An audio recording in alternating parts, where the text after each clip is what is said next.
Welcome everyone, this is मन्नत official YouTube channel.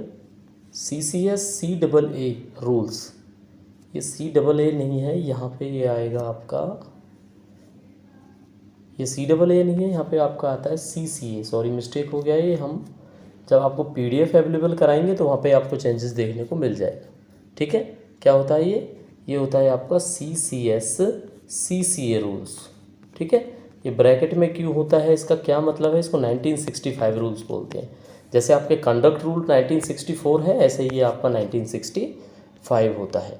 चलो आपको थोड़ा सा समझाता हूँ। ये देखो, हर जगह आपको मिस्टेक देखने को मिलेगी, तो प्लीज़ आप इसको करेक्ट कर लेना। ये आपको जब PPT हम अवेलेबल कराएंगे तो PPT में आपको ये CCA ही देखने को मिलेगा। ठीक है साथियों, चलो इग्नोर करना इस चीज़ को। सबसे बड़ी बात क्या होगी, थ्योरेटिकल क्वेश्चंस के साथ साथ में आपको MCQ करवाए जाएंगे, मॉक टेस्ट की तरह काम करेंगे वो आपके, और आपकी प्रिपरेशन को बेटर बनाएंगे। क्लास से पहले टेलीग्राम चैनल पे आप सबको बताया गया कि क्लास आपकी होने वाली है CCS CCA रूल्स के रिगार्डिंग। तो आपकी रिस्पॉन्सिबिलिटी ये बनती थी, आई थिंक 90 पेजेस की PDF है वो, उसमें से पढ़ने वाले आपके करीब करीब 40 से 45 पेजेस हैं, बाकी सारे शेड्यूल्स हैं, वो उनकी कोई ज़रूरत नहीं होगी आपको। तो अगर बेसिक आपने थोड़ा सा पढ़ा होगा तो अब क्लास के साथ में आपको इंटरेस्टिंग तरीके से समझ में आएगी वो सारी चीज़ें। बट अगर कुछ नहीं समझ में आता है तो हम डिस्कस करते हैं आपके साथ में। तो चलिए स्टार्ट करेंगे। तो every government servant is expected to have a sense of discipline, these are covered by 2 set of rules. देखो, कोई भी सरकारी एम्प्लॉई होता है, गवर्नमेंट एम्प्लॉई होता है, उस गवर्नमेंट एम्प्लॉई या सर्वेंट से क्या एक्सपेक्टेशन होती हैं कि भाई वो डिसिप्लिन में रह के काम करे। ठीक है, शिष्टाचार में रहे। तो कौन कौन से रूल्स बनाए गए हैं? 2 रूल्स बनाए गए थे। एक तो आपका CCS कंडक्ट रूल्स बनाया गया था, जो हम आपको पहले पढ़ा चुके हैं, 1964। ठीक है, बिहेवियर कैसा रखना है, क्या चीज़ें अपने डूज़ हैं, क्या चीज़ आपकी डोंट्स हैं, वो सब पता होना चाहिए आपको। दूसरा रूल्स वही है जो हम आज पढ़ाएंगे, यानी कि ये आपका है CCS CCA। देखो यहाँ पे हमने चेंजेस किया है, ये CCA है, CAA मत समझना। ठीक है, ये कुछ और मतलब निकलता है इस चीज़ का। तो CCS CCA रूल्स आपके इफेक्टिव होते हैं साथियों 1 दिसंबर से। तो क्वेश्चन आपको ये भी देखने को मिलेगा कि कब से इफेक्टिव हुए, तो 1 दिसंबर 1965 आपने करना है, ये आपका आंसर हो जाता है। ठीक है, तो कौन कौन से 2 रूल्स बनाए डिसिप्लिन मेंटेन करने के लिए? एक तो कंडक्ट रूल और एक आपका CCA रूल। अब साथियों CCA क्या है, CCA की फुल फॉर्म भी मैं आपको बताऊंगा, वो आपको क्वेश्चन में देखने को मिल जाएगा, आगे पता लगेगा। तो इनको 1965 बोला जाता है, और CCS की यहाँ पे आपकी फुल फॉर्म आती है CCA। ठीक है, CCA की फुल फॉर्म आपकी यहाँ पे क्या होती है? आपकी क्लासिफिकेशन, कंट्रोल एंड अपील। अब इस बात से आपको बेसिकली समझ जाना चाहिए कि कुछ तो इसमें वर्गीकरण किया गया है, कुछ चीज़ों को कंट्रोल करने के तरीके बताए गए होंगे, और उसके बाद कंट्रोल करने के तरीके के बाद कोई अपील अगर करना चाहे तो अपील के बारे में भी बताया है। ठीक है, तो जो इसमें लास्ट चैप्टर होगा आपको उसमें अपील के बारे में पता लगेगा, रिव्यू के बारे में पता लगेगा, ये सारी चीज़ें आपको देखने को मिलेंगी। तो CCS CCA रूल्स आपका कवर करता है किस किस चीज़ को, जिस वजह से मेन जाना जाता है। जब किसी को सस्पेंड करते हैं, किसी पे पेनल्टी लगाते हैं, या कोई डिसिप्लिनरी आपकी प्रोसीडिंग होती है, ठीक है, अनुशासनात्मक कार्रवाई बोलते हैं। ठीक है, पे या अलाउंसेस की बात करेंगे, सस्पेंशन और रीइंस्टेटमेंट के बारे में। ठीक है, कि जब आपको सस्पेंड या किसी एम्प्लॉय को सस्पेंड किया जाता है तो उसमें क्या अलाउंसेज उनको दिए जाते हैं, सैलरी क्या होती है उनकी, क्या सैलरी मिलती है या नहीं मिलती है, मिलती है तो कितनी मिलती है। ठीक है, क्या उनको लीव्स वगैरह मिलेंगी या नहीं मिलेंगी, ये सब चीज़ें होती हैं। तो सारे के सारे रूल्स एक दूसरे से इंटरलिंक्ड हैं। जब आप EL के रूल पढ़ोगे तो उसमें आपको देखने को ये चीज़ें मिल जाएंगी कि सस्पेंशन के टाइम पे आपकी EL क्या रहने वाली है। तो बेसिकली ये है, लेकिन फिर भी हम आपको चैप्टर वाइज बताएंगे, और चैप्टर वाइज आपको समझना बहुत ज़रूरी है। तो कितने चैप्टर होंगे इसमें आपके टोटल चैप्टर होंगे 9। ठीक है, तो इन 9 चैप्टर्स में आपका क्या बताया गया है, इन 9 चैप्टर्स में आपको देखने को मिलेगा पार्ट 1। पार्ट 1 में होगा साथियों आपका जनरल, कि क्या आपका CCS रूल्स है, क्या आपके इफेक्टिव हुआ कब से, ये सारी बेसिक बातें बताई जाएंगी पार्ट 1 में। ठीक है, पार्ट 2 में आपका आ जाएगा क्लासिफिकेशन, पार्ट 3 में आपका आएंगे अपॉइंटिंग अथॉरिटी। ठीक है, पार्ट 4 में बात करेंगे सस्पेंशन की, पार्ट 5 में आपकी बात करेंगे पेनल्टीज़ एंड डिसिप्लिनरी अथॉरिटीज़ की, पार्ट 6 में बात करेंगे procedure for imposing penalty. Part 7 में बात करेंगे अपील की। तो आपसे अगर पूछा जाता है अपील कौन से अनुभाग में है, भाग में है, तो पार्ट 7 में है। सस्पेंशन पार्ट 4 में है। ठीक है। क्लासिफिकेशन पढ़ा था ना, स्पेलिंग, यहाँ पे ये सी है, मैं फिर बार बार आपको बताऊंगा, ये CCA यानी ये CCA है। ठीक है। तो इस वाली पॉइंट को आप इग्नोर करना। पेनल्टी और डिसिप्लिनरी अथॉरिटीज़ कौन कौन है जो लगाएंगी, वो आपका पार्ट 5 है। तो आपने ये पार्ट एक बार पढ़ने हैं, याद रखने हैं। ठीक है। क्या करना होगा आपको, ये सारे के सारे पार्ट एक बार पढ़ने पड़ेंगे और आपको याद रखना पड़ेगा, फिर आपको थोड़ा सा बेसिक आइडिया लगेगा इन चीज़ों के बारे में। नेक्स्ट आता है आपका पार्ट 8, जिसमें बात करते हैं हम रिवीजन एंड रिव्यू की, और 9 में कुछ मिसलेनियस टॉपिक्स आते हैं आपके। कौन से टॉपिक्स आते हैं, जो टॉपिक्स आपके मिसलेनियस हैं। ठीक है। जो किसी पार्ट में नहीं है वो डिस्कशन इसके अंदर देखने को आपको मिल जाता है। ठीक है साथियों। तो हुआ होगा आपका कुछ ना कुछ ज़रूर क्लियर कि टोटल कितने पार्ट्स हैं इसमें। जब आप इसके बारे में पढ़ोगे तो आपको पता होना चाहिए CCS CCA जो आपका रूल है ये 1965 रूल है। इस रूल में कितने पार्ट्स हैं, तो आपको पता लगना चाहिए कि टोटल 9 पार्ट्स हैं। ठीक है। चलो, अब रूल आपको लर्न करने के लिए हम बोलेंगे तो बेसिक तो इम्पोर्टेंट मैं बता ही दूंगा आपको, पर एक बार क्या करना है, जितने भी रूल्स इसमें गिवन है वो सारे के सारे आपने पढ़ने हैं। तो मेरे साथ आप रीड करोगे ये। तो ये जो 1 लिखा है ना, इसका मतलब रूल 1 है। अगर 2 लिखा है तो समझ लेना इसका मतलब रूल 2 है। तो देखो रूल 1 में क्या है, शॉर्ट टाइटल एंड कमेंसमेंट। तो आपको इसका आइडिया देगा ये रूल्स के बारे में, इसकी डेफिनेशन बताएगा आपको रूल्स की। ठीक है। 2 में है आपका इंटरप्रिटेशन, समझाएगा आपको इसके बारे में। 3rd में आपको इसके एप्लीकेशन देखने को मिलेंगे। जैसे क्वेश्चन आता है ना किस किस पे एप्लीकेबल है ये, तो एप्लीकेबल में ऑप्शंस दिए जाते हैं, हमसे पूछा जाता है railway employees, all India service employees या सिविल सर्विस एम्प्लॉइज़। तो ये सारी चीज़ें पता लगेंगी आपको। 4th में आता है आपका क्लासिफिकेशन ऑफ सर्विसेज। कौन कौन सी होती है क्लासिफिकेशन ऑफ सर्विसेज, आपका ग्रुप A की पोस्ट कौन सी है, ग्रुप B की पोस्ट कौन सी है, ग्रुप C की पोस्ट कौन सी है, ये सब पता लग जाता है। Constitution of central civil services, जो आपका CCS का कॉन्स्टिट्यूशन है उसके बारे में आपको बताया जाता है। रूल 6 में क्लासिफिकेशन ऑफ पोस्ट की बात की जाती है। रूल 7 में जनरल सेंट्रल सर्विस की बात की जाती है। और रूल 8 में बात की जाती है आपके appointment to group A post and services. ये जो रूल 8 है ये थोड़े टाइम के लिए आप याद रखना, कुछ टाइम के बाद आपसे पूछूंगा तो आपने भूलना नहीं है बस ये। यानी appointment to group A post की अगर बात होगी तो आपका आएगा रूल 8 के अंदर। रूल 9 में आता है appointment to other services and post. Other में कौन कौन सी होंगी साथियों, ये होंगी आपकी B C D। ठीक है। D आजकल आपको देखने को नहीं मिलेगी, C के अंदर ही मर्ज है।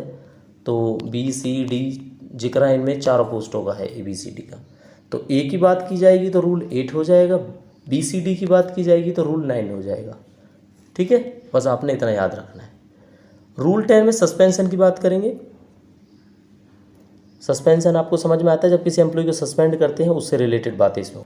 तो रूल 10 में बात की जाती है आपके सस्पेंशन की। सस्पेंशन के बाद में रूल 11 में बात करेंगे आपके पेनल्टीज़ की। ठीक है। पेनल्टीज़ क्या होती है, पेनल्टीज़ एक तरह से होता है आपका जुर्माना। जब रूल 10 में सस्पेंशन की बात होगी या जो भी डिसिप्लिनरी एक्शन होंगे उसके हिसाब से पेनल्टीज़ आपके रूल 11 के अंडर में डिसाइड होती है। तो रूल 11 में क्या आ जाता है आपका, पेनल्टीज़ आ जाता है। रूल 12 की बात करेंगे, डिसिप्लिनरी अथॉरिटीज़ कौन कौन सी हैं, कौन कौन सी वो अथॉरिटी हैं जो डिसिप्लिनरी एक्शन लेने के लिए रिस्पॉन्सिबल है, यानी कि इन चीज़ों को बोलते हैं आपका कॉम्पिटेंट अथॉरिटी। ठीक है। इस मामले में ये क्या हो जाती है आपकी कॉम्पिटेंट अथॉरिटी। तो ये बात करेगी आपकी रूल 12 में। रूल 13 में बात करते हैं authority to institute proceedings. Rule 14 की बात करेंगे तो procedure for imposing major penalties. अब मेजर पेनल्टीज़ और माइनर पेनल्टीज़ ये बात हमने आपको बताई नहीं है, अभी मैं बता देता हूँ इसके बारे में कि मेजर पेनल्टीज़ कौन सी हैं, माइनर पेनल्टीज़ कौन सी हैं। PDF टेलीग्राम चैनल पे अवेलेबल है, आप उसको ओपन करोगे, ओपन करके आप पढ़ोगे तो आपको पता लगेगा कि आपकी मेजर पेनल्टी कौन सी काउंट होती है और माइनर पेनल्टी कौन सी काउंट होती है। तो मेजर पेनल्टीज़ का आपने रूल याद रखना है, रूल 14 है। वो कौन सा रूल है? रूल 14 है। पेनल्टीज़ का 11 है, सस्पेंशन का 10 है। अपॉइंटमेंट टू सर्विसेज का आपका ग्रुप ए पोस्ट का 8 है, जो मैंने आपको याद रखने के लिए बोला है। ठीक है, चलो रूल 14 के बाद में बात करेंगे रूल 15 की, जिसमें आपका आएगा action on inquiry report. Inquiry report पे एक्शन रूल 15 होता है। रूल 16 में बात की जाती है माइनर पेनल्टीज़ की। अब आपने क्या करना है, आपके माइंड की प्रेजेंस पता लगेगी कि भाई रूल 16 तो आपका होता है माइनर पेनल्टीज़, तो मेजर पेनल्टीज़ कौन सा रूल था? अभी बताया है, 1 मिनट भी नहीं हुई इस बात को बताए। ठीक है, तो ये आपने कमेंट बॉक्स में कमेंट करके हमें बताना है, ये आपका अभी तक का होमवर्क है। ठीक है, 17 में आता है कम्युनिकेशन ऑफ ऑर्डर्स। 18 रूल में बात करते हैं कॉमन प्रोसीडिंग्स की। Rule number 19 special procedures in certain cases. और रूल 20 बात करता है provision regarding officers lent to state government. यानी जब भी ऑफिसर्स को सेंट्रल गवर्नमेंट की तरफ से स्टेट गवर्नमेंट में भेजा जाता है तो उसके क्या प्रोविजंस होते हैं, और अगर किसी एम्प्लॉय को स्टेट गवर्नमेंट से बोरो किया जाता है, लिया जाता है, तो वो आपके provisions regarding borrowed from state government होता है, रूल नंबर 21। ठीक है, तो देखो अब आपको बेसिकली बता देता हूँ। रूल 15 में इंक्वायरी रिपोर्ट की, 16 में procedure for imposing minor penalty, 17 में कम्युनिकेशन ऑफ ऑर्डर्स, 18 में common proceeding, special procedure in certain case 19, और officers lent to central government 20, और बोरोड फ्रॉम सेंट्रल गवर्नमेंट तो 21। तो 21 रूल हम आपको समझा चुके हैं। इसके जितने भी रूल हैं हम सारे रूल बताएंगे इस CCA के अंदर जो आते हैं। किसके अंदर आते हैं साथियों? CCA के जो अंडर जितने भी रूल्स आएंगे आपको हम सारे के सारे बताएंगे। तो रूल वाइज में आता है orders against which no appeal lies. ऐसे ऑर्डर जिनके खिलाफ आप कोई अपील नहीं कर सकते। Orders against which appeal lies, वो ऑर्डर्स जिनके रिस्पेक्टिव आप अपील फाइल कर सकते हो, वो आपका रूल 13 के अंदर आता है। 23 में आता है। 22 में वो जिसमें अपील नहीं चलेगी, 23 में वो जिसमें अपील चलेगी। रूल 24 की बात करेंगे, अपीलेट अथॉरिटी। याद रखना है, इंपॉर्टेंट है। Appellate authority under CCA rules 1965, appellate authority is mentioned in rule number 24। इस तरह से क्वेश्चन पूछा जाता है। Period of limitation of appeals, कि भाई अपील का पीरियड की लिमिट कितनी है, कितने दिनों तक आप अपील कर सकते हो, ये बात 25 रूल में है। रूल 26 में बताया जाता है form and content of appeal. Appeal apply करने के लिए फॉर्म क्या होगा, कंटेंट क्या क्या होने चाहिए, 26 में पता लगता है।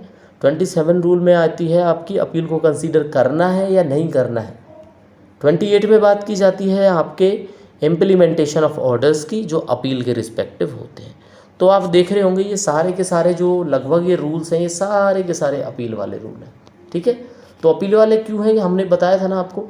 टोटल इसके अंदर कितने चैप्टर थे? 9 पार्ट थे। 9 पार्ट में से एक पार्ट आपका अपील का भी पार्ट है साथियों।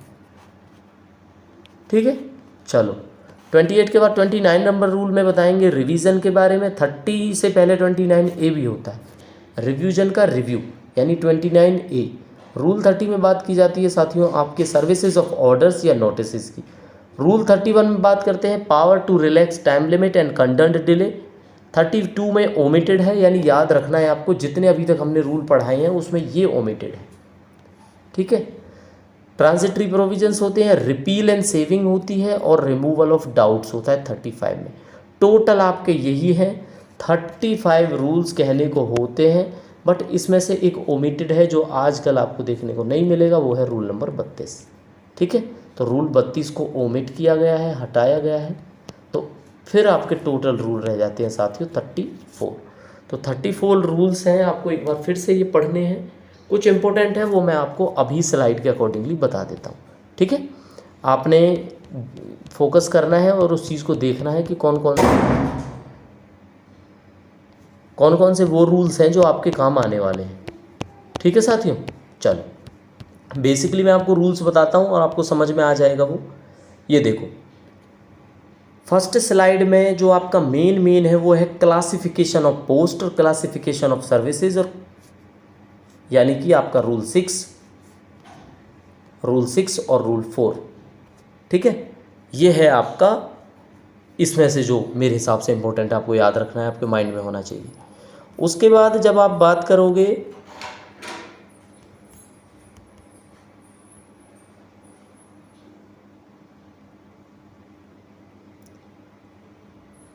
इनमें से आपको देखने को मिलेगा एक रूल या सस्पेंशन वाला, एक पेनल्टीज़ वाला, एक डिसिप्लिनरी अथॉरिटीज़, ठीक है, एक procedure for imposing major penalties और आपका appointment to group A services and post.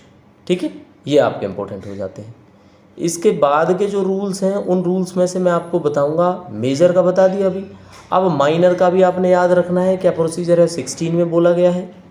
ठीक है, और आपका कॉमन जो प्रोसीडिंग्स है वो रूल 18 में है, ये आपको याद रखना है। 21 के बाद इसमें आपको अपीलेट अथॉरिटी के बारे में याद रखना है, यानी अपीलेट अथॉरिटी आपका होता है रूल नंबर 24। तो रूल नंबर 24 के बाद आपका आ जाता है कंसीडरेशन ऑफ अपील। तो कंसीडरेशन ऑफ अपील आपका है रूल नंबर 27। तो ये आपने याद रखना है।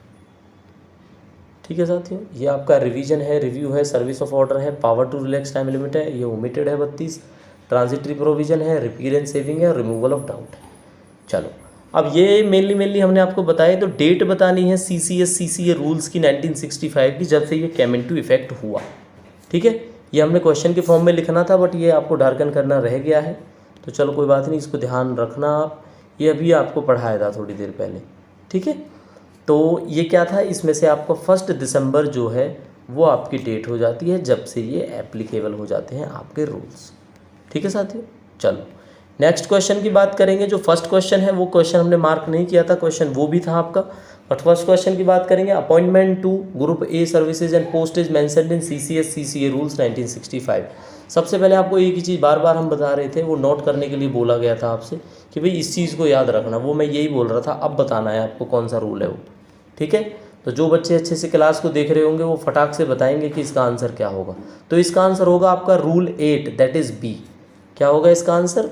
रूल 8 यानी कि बी, जिसमें क्या बोला गया है, जिसमें बोला गया है आपका ग्रुप ए एम्प्लॉयज़ की सर्विसेज के बारे में और उनकी पोस्ट के बारे में।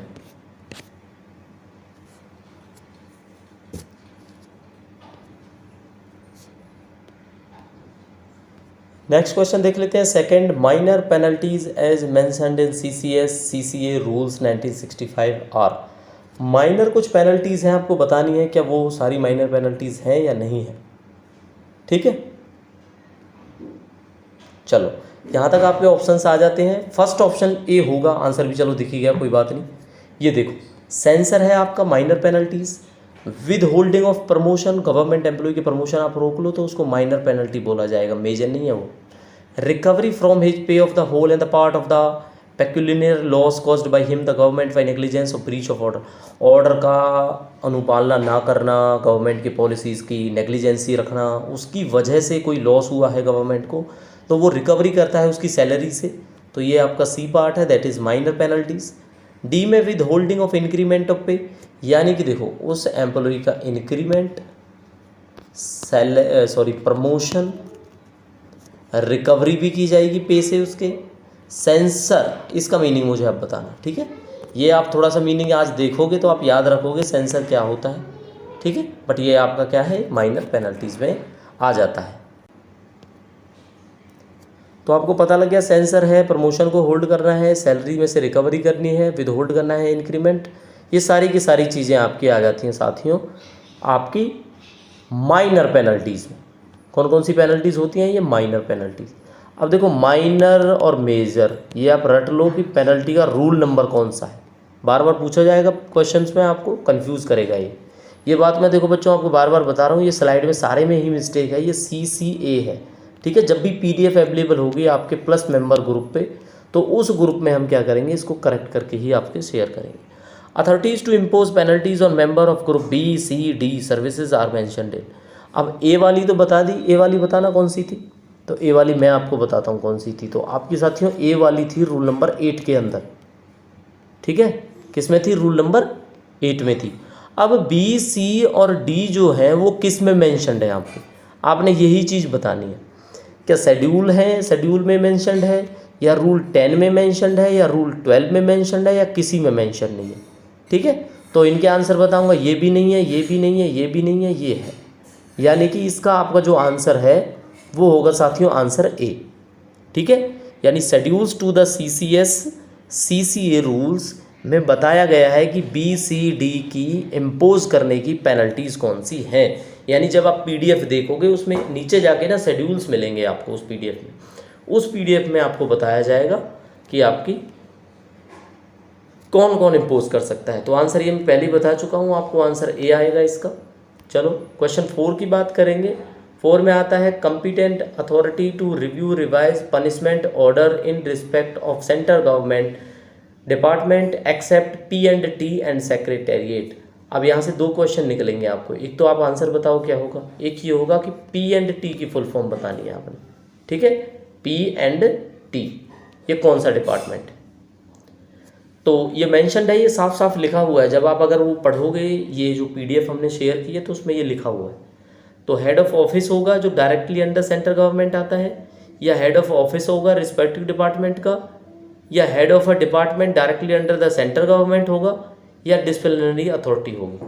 तो कौन सा होगा इसका आंसर? इसका आंसर होगा आपका जो directly under the central government है, हेड ऑफ द डिपार्टमेंट, यानी कि आंसर होगा सी। ठीक है, अब सी ऑप्शन और ए ऑप्शन में थोड़ा सा फर्क है। ये हेड ऑफ द डिपार्टमेंट है और ये हेड ऑफ द ऑफिस है, तो ये ऑफिस वाला नहीं होगा, बस आपने इतना याद रखना है। ठीक है, चलो 5th क्वेश्चन की बात करेंगे। Permission of which commission is necessary for cancellation of penalties already imposed on a government servant. किसी गवर्नमेंट सर्वेंट पे सोचो अगर पहले से ही पेनल्टीज लगी हुई हैं तो किसकी परमिशन, किस कमीशन की परमिशन ली जाएगी उन पेनल्टीज को कैंसिल करने के लिए। तो कमीशन जो मिनिस्ट्री बनाएगी उसके थ्रू होगा, या नेशनल कमीशन बैकवर्ड क्लास वाला होगा उसके थ्रू होगा, या विजिलेंस कमीशन के थ्रू होगा, या यूनियन पब्लिक सर्विस कमीशन के थ्रू होगा। जहाँ तक मुझे अंदाज़ा है मोस्टली 50% बच्चे तो ये आंसर लगाएंगे और 50% से ज़्यादा लगाएंगे विजिलेंस कमीशन, अगर पॉसिबल होगा उनके लिए तो। ठीक है, मान लो 30% ये करेंगे और 70% ये बच्चे करेंगे कि भाई विजिलेंस कमीशन वाला ही होगा जो उनके कैंसिल कर सकता है पेनल्टीज़ को। ठीक है, बट आंसर जब आप देखोगे तो आप चौंकोगे, क्योंकि आपने PDF पढ़ी होगी तो आपको पता लगेगा UPSC। ठीक है, यूनियन पब्लिक सर्विस कमीशन। इस आंसर का एक क्लू बताता हूँ आपको कि ये कमीशन ही क्यों होगा, क्योंकि जो पूरा का पूरा रूल में जब आप डेफिनेशन पढ़ते हो ना तो वहाँ पे एक डेफिनेशन आती है कमीशन की, और उसमें साफ साफ लिखा है commission means union public service commission. यानी इस पूरे CCA रूल में 1965 में अगर कहीं भी कमीशन वर्ड आपको देखने को मिलता है तो उस कमीशन का सिंपल मतलब है UPSC, यानी यूनियन पब्लिक सर्विस कमीशन। ये आपका आंसर हो जाता है 5। ठीक है साथियों, तो क्वेश्चन 5 का आपका आंसर हो जाता है union public service commission. Question 6 की बात करेंगे। UPSC consultation is necessary for remanding a case for revision of penalty. अब देखो ये बात यहीं पे क्लियर होगी ना कि देखो पेनल्टी की कोई भी अगर बात कर रहे हैं ना, ये रिमांडिंग की या रिवीजन ऑफ पेनल्टीज़ की, तो UPSC से ही कंसल्ट कर रहे हैं। तो इसीलिए जो लास्ट क्वेश्चन था उस लास्ट क्वेश्चन का आंसर आपका UPSC था। और मैंने आपको क्लू भी बताया कि कमीशन का मतलब CCA रूल्स में ही UPSC होता है, यूनियन पब्लिक सर्विस कमीशन। ठीक है, तो सिंपल है। चलो ये आपके ऑप्शंस हैं कि भाई बताओ किस केस में है, सारे के सारे केसेस में है, मैंडेटरी है सब कुछ केसेस में, या ऊपर वाले सारे आंसर ठीक हैं, या नहीं है जब president sets aside the proceeding, जब राष्ट्रपति है अगर वो कोई रूल असाइड करते हैं तो उस टाइम पे नेसेसरी नहीं है। तो बिल्कुल ये बात ठीक है, क्योंकि इनसे बढ़ के कुछ नहीं। ठीक है, तो अगर प्रेसिडेंट की कोई प्रोसीडिंग्स में, कोई रूल्स में कोई ये चीज़ बात निकल के आती है आपकी किसी केस के रिमांडिंग की या पेनल्टीज़ की, तो उस टाइम पे UPSC से कंसल्ट करना ज़रूरी नहीं हो जाता। ये आपका क्वेश्चन 6 था। क्वेश्चन 7 में बात करेंगे कब ज़रूरी हो जाता है इंटीमेट करना डी नोवो। ये डी नोवो प्रोसीडिंग होती है, ये आप पढ़ रहे हैं एक बार, कंसर्न्ड ऑफिसर के बारे में। ठीक है, when it is necessary to initiate दोबारा से बताता हूँ इस क्वेश्चन को, कब ज़रूरी हो जाता है डी नोवो प्रोसीडिंग किसी ऑफिसर के खिलाफ शुरू करना। ठीक है, जब HOD की रिक्वेस्ट पे शुरू होता है, या at the request of concern official होता है, या at the request of disciplinary authority होता है, या if an appellate order is set aside for procedural defects. ये साफ साफ लाइन लिखी हुई है। अगर कोई अपीलेट का जो ऑर्डर है वो set aside for procedural defects, ये प्रोसीजरल डिफेक्ट्स के रिगार्डिंग अगर आता है तो उनका ज़रूरी हो जाता है इनिशिएट करना डी नोवो प्रोसीडिंग, यानी आंसर होगा आपका डी। ठीक है, तो आंसर लास्ट वाला था। चलो नेक्स्ट चलते हैं आपका क्वेश्चन नंबर 8 पे। CCA रूल 1965 एप्लीकेबल किस पे है? ये क्वेश्चन हमें क्वेश्चन सेकंड में ही पूछ लेना चाहिए था, पर चलो कोई बात नहीं। अब आपने देखना है, देखो member of all India service, civil government servant working in defence, railway servant, railway establishment, ये सारे के सारे। देखो रेलवे वाले कभी नहीं आएंगे CCS में, ऑल इंडिया सर्विस वाले कभी नहीं आएंगे CCS में, तो ऑल ऑफ दीज तो होने से रहा अब इसका, तो इसका आंसर होगा आपका सिविल गवर्नमेंट सर्वेंट, या तो सिविल गवर्नमेंट सर्वेंट या वो सिविल गवर्नमेंट सर्वेंट जो एम्प्लॉयड हैं डिफेंस सर्विसेज में। सिविलियन पोस्ट होती है ना, आपको कुछ बच्चों को पता होगा, फॉर्म भी फिल किया होगा, सिविलियन पोस्ट होती है, तो जो सिविलियंस होंगे वो आंसर इसका होगा, यानी कि सी।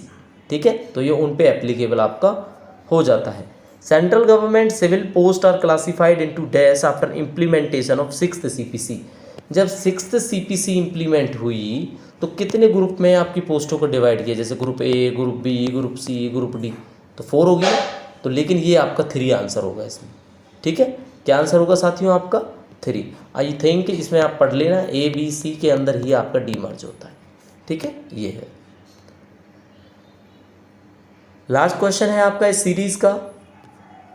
Group 2 which a government servant belong to if he is appointed to central civil post carrying a grade pay of 4200 in the scale of pay 9300 34,800 इन पे बैंड 2।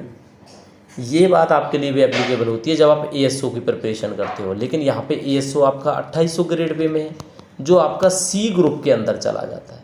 लेकिन अगर इसी बात को कैंसिल करके हम CGL के थ्रू देखें ASO, तो ये पोस्ट आपकी लेवल 6 की पोस्ट है, तो लेवल 6 में ही ये 4200 ग्रेड पे होता है, 9300 से 34,800। तो इसमें क्या होगा साथियों आपका, चलो मैं आपको ऑप्शंस दिखा देता हूँ। ऑप्शन सिंपल, आपका ग्रुप ABCD है, तो ये आपके ग्रुप B की पोस्ट हो जाती है। किसकी होगी? आपकी ग्रुप B की पोस्ट होगी। सॉरी, ये आंसर यहाँ पे रॉन्ग है, इसको आपने करेक्ट कर लेना है। क्या होगा इसका आंसर? यहाँ पे ये C नहीं होगा, यहाँ पे होगा आपका आंसर B। ठीक है, यानी कि ग्रुप B पोस्ट।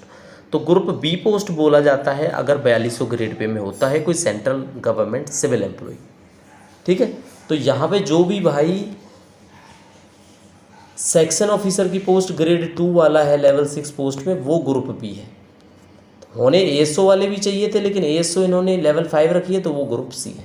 ठीक है, अभी इस क्वेश्चन को आपने याद रखना है, तो यहाँ पे C ऑप्शन नहीं आएगा, यहाँ पे आपका ऑप्शन B आएगा, यानी कि ये ग्रुप B पोस्ट है। ठीक है, जब भी PDF आपसे शेयर की जाएगी ये आंसर आपका करेक्ट मिलेगा। ठीक है साथियों, तो ये आपकी क्लासेस थी आपकी CCA रूल्स के रिगार्डिंग। इसमें आपको बताया जाता है आपका ये CCA है। ठीक है, क्या है? CCA। तो वीडियो अगर आपको अच्छी लगती है तो लाइक करना, दोस्तों के साथ शेयर करना। फर्स्ट टाइम व्यूअर है तो चैनल को सब्सक्राइब करें, और प्लस मेंबरशिप के लिए आप मन्नत ऑफिशियल टेलीग्राम ग्रुप चैनल को विजिट कर सकते हैं। एग्ज़ाम का आपका 1 मंथ से भी कम टाइम अब आपका रह चुका है। फॉर मोर इन्फॉर्मेशन आप हमें मेल कर सकते हो mannatofficial14@gmail.com पे। बाकी एक बच्चे का क्वेश्चन था GST के, जो अभी हमने मॉक क्वेश्चंस भेजे, उसमें टोटल 80 क्वेश्चंस हैं, आंसर साथ के साथ उनके गिवन है लास्ट में। तो 80 क्वेश्चंस में से अभी क्वेश्चन 2 पे अपील हुई है एक तरह से। तो क्वेश्चन 2 में जो है ना मैक्सिमम जो रेट है GST की, जिसमें हमने 40% आंसर बताया हुआ है, तो इसको आप भी चेक करना। वैसे इसका आंसर हम रिवाइज करेंगे, वो 20% आएगा इसका। ठीक है, एक बार आप चेक करके बताना है, इसका आंसर 20% होगा। तो GST की वो PDF है, आप वो 80 क्वेश्चन है उनको अच्छे से रिवाइज करो। अब कुछ बच्चे कह रहे थे देखो 160 पेजेस को अगर हम अच्छे से पढ़ाने लगे आपके, तो 1 वीक का टाइम लगेगा, और 1 वीक का टाइम अगर एक टॉपिक पे लगाएंगे ना तो वो बेवकूफ़ियत होगी। बिकॉज सारे के सारे टॉपिक्स को मिला के आपका पोस्ट स्पेसिफिक सिलेबस बनता है, जिसमें कंप्यूटर का भी है, और कंप्यूटर की क्लासेस भी हम आपको करवाएंगे, क्योंकि कंप्यूटर के आपको कम से कम 15 क्वेश्चन देखने को मिलेंगे इन 60 क्वेश्चन में से। ठीक है, तो अभी हर एक रूल्स में से हम करवाए जा रहे हैं। सीनियोरिटी आपको पढ़ाया है, GST आपको पढ़ाया है, लीव रूल आपको पढ़ाया है, अब बारी थी आपकी CCA की, तो CCA भी आपको पढ़ाया है। बाकी अब PDF को रीड करो। मॉक क्वेश्चंस में आपको और भी क्वेश्चंस देखने को मिलेंगे जब हम फाइनली मैराथन क्लासेस या मॉक जो आपका सेशन है रिवीजन सेशन वो लेके आएंगे। तो साथियों मिलते हैं आपसे नेक्स्ट वीडियो में, तब तक के लिए thank you and see you soon.